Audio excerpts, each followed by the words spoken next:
1947 সাল 15ই আগস্ট আমাদের ভারতের স্বাধীনতার দিন। মহাত্মা গান্ধী এই স্বাধীনতার পিছনে অনেক বড় হাত রয়েছে, কিন্তু সেই উৎসবের দিনে সে দিল্লিতেই ছিল না। কোথায় ছিলেন জানেন? দেখুন, দিল্লিতে স্বাধীন ভারতের জন্ম, আর জওহরলাল নেহরু ইতিহাসের সেই মধ্যরাতে যখন ভাষণ দিচ্ছেন, তখন কিন্তু মহাত্মা গান্ধী দিল্লিতে স্বাধীনতার উৎসবে ছিল না।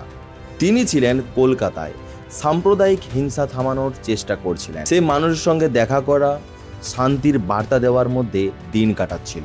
অন্যদিকে পাকিস্তানে জিন্না তখন করাচিতে, তখন রাষ্ট্রের দায়িত্ব নেওয়ার পর সরকারি অনুষ্ঠান ও অতিথিদের সঙ্গে সময় কাটাচ্ছিল, পার্টি করছিল।